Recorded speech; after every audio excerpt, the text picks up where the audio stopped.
Okay, guys, it's hump day. I have a few questions for you before I get started. I need you to raise your hands if you want another beer. Do it. All right, Jordan, you got this? Because you guys have been sitting here, and we appreciate that. But you did come for drinks and pizza also. So raise your hand if you want a beer. Someone will seriously come bring it in. Yeah, Joe, all right. Thank you guys. So yeah, I have a little bit of a different perspective. I would also be interested to know if any of you do sales or account management. Right? Not very many people. Cool, okay. Sid, I see you back there. Most of you guys are content strategists. I mean, you guys come from a lot of different backgrounds. I saw the hands earlier, but so I don't want you to think that this doesn't necessarily help you if we talk a little bit about sales and management of projects today, because the main, I call it a circus. The circus of selling and managing content strategy. So we've heard a lot of really cool stuff today, but I'm going to tie it all together on how we can actually make some of these really cool ideas, some of these really great concepts actually happen, which is really important. So I love this quote. It's by Estee Lauder. You can't really see the name. This is a ringmaster right here. I've got a circus thing going on. Often feel like trying to coordinate large projects is like trying to work in a circus. Because you're ultimately really you're focused on performance and creating something good that people want to see. But it's a lot of chaos and it's a lot of different acts to manage.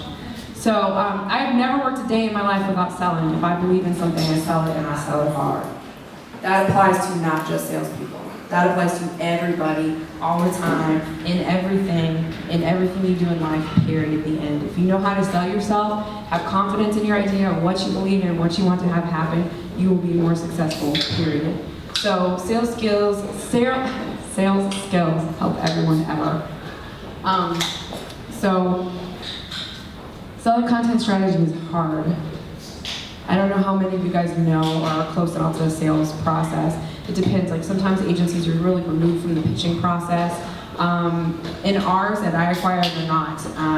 There's very much a lot of understanding of what it takes to go into getting clients to understand and believe in what we think is best for them when it comes to content. Sales process does not end when the contract is signed. And the salespeople and the account managers and people responsible for just the contract are not the only people who need to continuously sell the ideas that come with content. One of the most important skills to have in business is the ability to translate complex concepts into plain English. Look at these people. You see them bending crazy ways, and outfits they have on, look at their hair. That is ridiculous. They make it look elegant and effortless and beautiful and you're entertained. And that's probably done in like 30 seconds. How much work goes into that, right? So, and when we're talking about technical stuff with SEO and other things that you can do to your site, you can do in digital marketing, it's clear that that stuff can be complicated. It's clear that people can have a hard time conceptualizing how those changes are going to affect their bottom line. Content seems like it should be easier to sell, it should be easier to talk about, but it's not. People miss the point all the time. They don't get the idea. They want to tie it back exactly to ROI, and you just, sometimes you can't. A lot of work goes into that beautiful thing right there, and a lot of talent. The single biggest problem in communication is the illusion that has taken place. How many times have you gone into a meeting just sure that everybody's on the same page? Everyone knows what you're talking about. You're super pumped about what you produced. We just did this week. This week, one of our biggest clients, Fortune 500 internet retailer. Oh, we had a beautiful document for them. We've been doing SEO for them, mainly like building some on-page stuff, but this was our first shot at content. We got them bought in on the idea of this beautiful guides we're gonna make for them. It's so amazing. We loved what we did. We were all really proud of it. We went into the meeting and they hated it. Shit. We thought we were on the same page. We thought they were cool. They got what we were trying to do, but they didn't. It sucked. Poor communication can force you into difficult positions. And even if you're flexible, it still sucks. You know, she's a boss. Nobody wants to put a box in you can fit. It still sucks. So one thing for us, it was a really, really, really valuable learning experience, because we thought we had some flexibility, we thought we were on the same page, and we weren't. So it gave us a way to understand how we can work better as a team, to understand what the client needs. Personally, because I am the director of client strategy and my team is the client solutions team, I feel it is our responsibility to advocate for the creative people that we work with and to help make sure that their work is represented well, that they have everything they need to be creative. There's a lot of different kinds of talent that go into pulling this off, and a lot of challenges, and a lot of different ways of communicating, and it's a really challenging thing to juggle, but part of our job is the communication piece. Sales are contingent upon the attitude of the salesman or woman, whatever, not the attitude of the prospect. So taking ownership and responsibility. So this works whether you're selling to another company or you're selling your idea internally where you work. You control a lot of that, how you present your ideas, what you come to the meeting prepared with, how you advocate for yourself, for the people that you work with, the attitude that you have. Can you overcome certain barriers and certain challenges? Are you confident of that? Can you sell something creative that might be wild and there's no way to measure, but do you have the passion behind what you're saying? Do you believe in it? Can you communicate that to the person who needs to take a risk on you? Very, very much of what we control in the sales environment is our own attitude. Because creative work is risky. It's super risky. Sometimes you have to deliver unpopular news. So recently in a pitch with a current client, we went to them and they were doing an RFP, we were doing some small side work for them. They decided, you know what? We want a full SEO agency. We're going to put out a request. We want to see what you got. Bring us your best ideas. Give us a full idea of everything you could ever do for us and all the opportunities, and just bring it. They didn't really have a lot of guidelines, so we're like, all right, what are we going to do here? What can we do, guys? So we talked to everybody on our team, all the different areas, and we discovered that although this is probably not what the client was looking for, that their biggest area of opportunity to perform better in search was to improve their content. And we identified their brand voice as being wrong and not matching the audience that it should be, and possibly being a turnoff for some of their clients. This is not typically something you want to go into a pitch with. It's risky. It's like, come on in and be like, hey, you guys are doing it wrong. Yeah. Pick us. But it's the truth, and it's absolutely the truth. And for them to really succeed on the level that they wanted to succeed, they were going to have to fix that.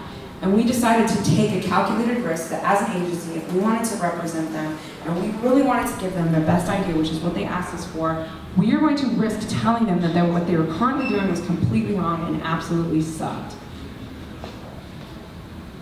So, sometimes that doesn't work. Sometimes it doesn't work. In those times, you might be dealing with people who are going to eat you alive regardless, and probably eat 5 people before you, so what are you going to do? You may always be facing someone who's going to eat you alive, and that's the reality of dealing with some personalities. The other piece is, actually, the client absolutely loved our ideas, but the CEO, who he had trained to be much more open to technical SEO and all the quick tips and tricks of SEO, like, putting a whole bunch of junk in your content and keyword stuffing and all of that from like 3 years ago, 5 years ago, 10 years ago. He was all into all this other stuff, and he was like, well, this looks like it's going to take a while, and I just want something that's going to happen in 3 months. So we didn't get picked. Our big, awesome, creative, amazing idea that wowed our point of contact cost us their business. Sometimes it works. Sometimes it does work. Sometimes you present an idea to a client that's been struggling, that sees a competitor and just continuously sees their taillights, that no matter what they try, on-page links, no matter what they do, they've tried everything except they haven't tried that thing that might take a little bit longer and more investment and more introspection from a brand perspective. Like, who are we? Who is our audience? Oh, what if it's not who we thought it was? Do we really want to know? We've done so much work. What if we have to change everything about who we are? What if we have to change all the content on our site? What if we need a new site? What if we have to change? What if we have to work with the creative team? Oh, they're a pain. The technical guys don't understand. Our CMS is homegrown. It's like a Frankenstein thing of like this plus this written into this, and it just really sucks to deal with. Can't we just build some links? And sometimes the answer to that is no. And so when you get somebody in those situations where they have a competition and they've been chasing it, and you say, stop chasing, find a shortcut, find a new route. That's the only way to get ahead. And they believe in you and they buy into it, it's incredible. So be open to unconventional modes of transportation from point A to point B. How are we going to get there? Maybe they don't start with this whole site overhaul. Maybe they give you one content project and they give you a chance to blow away. Be open to getting your foot in the door and how you can support creativity and what it can possibly mean. Learn when to hang on and when to let go. Content strategy takes a team. So, in order to enable the creative minds that I acquire, those of us that are selling what they're able to do need to understand it. We need to support them. We need to advocate for them. We also need to understand the client's goals. We need to advocate for the client to our creative team so that they don't get carried away with creativity, forget what we're trying to do. No offense, guys. It happens sometimes. Sometimes. Devin, sometimes. Just a little bit. It's cool. And James. No, just making sure that everybody's focused on what's important for everybody.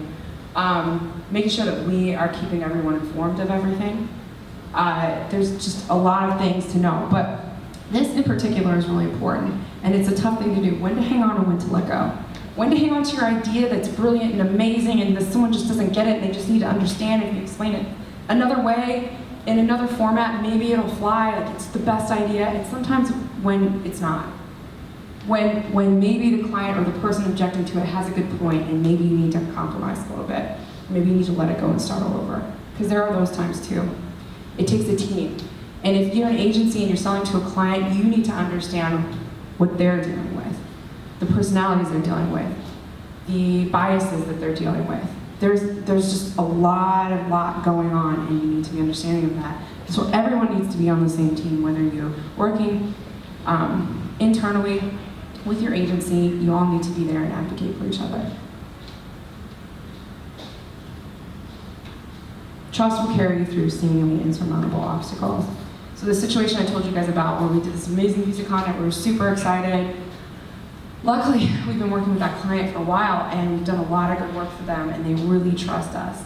And we had a great conversation today where they understood that, you know, they let us know they're really understaffed right now and they're really overworked and they probably didn't give us all the information we need and that they trust us, they like working with us, that's why they chose us. They know we're gonna get it right. They gave us the information that we needed, we fixed the process, and we have another chance.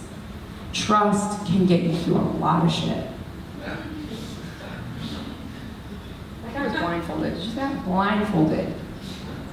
I learned a lot about circuses during that. But there are some obstacles that are not about communication or flexibility. They're just there to make your life a living hell.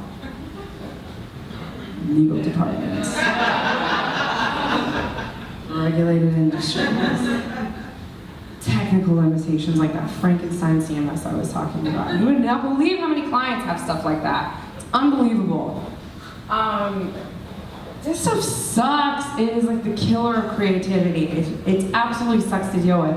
And usually clients who are within these, you know, have these issues to deal with are just like downtrodden, like, no, we can't do anything cool. We can't. No, that sounds too amazing. We can't do it legally. You said and instead of or. It's denied. It's rejected. We can't do it. It sucks. It sucks. Never underestimate the power of a little creativity and charm, though. It can be done. Can be done. And it goes back to the communication of understanding what those limitations are, what you're trying to accomplish, opening lines of communication with the legal teams, with the technical teams, having people with the ability to speak the languages that those different departments speak. Because at the end of the day, these people still have marketing departments, they're still working with an agency, they still have a job to do. Finding that common ground, like I said, creativity and charm go a very long way. Most of our job descriptions say, digital marketing, this is like everyone's job description says this. Must thrive in dynamic, fast-paced environment. What the hell does that mean? It means must be able to deal with bullshit constantly. With a peppy attitude. Good shoes. Those are flaming hoops with tires going through them. If somebody can make that shit happen, you could deal with your job in the legal department and you can come up with something creative and awesome. You can do it. Because that's part of our job, jumping through hoops, dealing with stuff. Devin wrote a wonderful post on the poetry of SEO, on things being elegant, even with the constraints that are put upon us. Did I say that right? Close enough. Judgment. That just because we have, certain rules and regulations and things that we need to adhere to or stay within, it does not give us an excuse not to be beautiful and good at what we do and creative and professional. Because this is what we do, it's in the job description. It's why we're in this industry. It's exciting, it's not boring, it changes all the time. We're on top of shit. We know more than our friends. We're creative. We do things. We make people buy things. We make people care about things. That's what we do. We signed up for this. It's hard. The professional has learned that success, like happiness, comes as a byproduct of work. The professional concentrates on the work and allows rewards to come or might not come, whatever they like. So, selling content strategy is hard. Implementing it is hard. There's no tips or tricks that make it easier. You need to care about it. You need to do a good job. You need to be passionate about it. You need to be understanding of the hoops that your client has to jump through, or that your legal team has to deal with, or that your product has in the industry to have to deal with. And you need to take those into consideration because those are important to you. But you still need to be good. And you still need to care about it. And you're going to deal with rejection. You're going to deal with people not liking your stuff. You're going to deal with people saying no. But when they don't, it's awesome. So when your clients ask you, what's the ROI on this? What's the return? Most great ideas are people taking a major risk with no idea what that is. When it comes to content, it is very, very, very hard to quantify. And anybody who tells you that they can is full of shit. It happens after the fact. It's getting someone to believe in a big, creative, awesome idea. It's advocating for the people in your company or for yourself that have a big, awesome idea, and it's taking a risk, possibly being willing to fail. But it's selling yourself all the time, every day, in everything you do, because you're passionate about it, and that's what should make it good.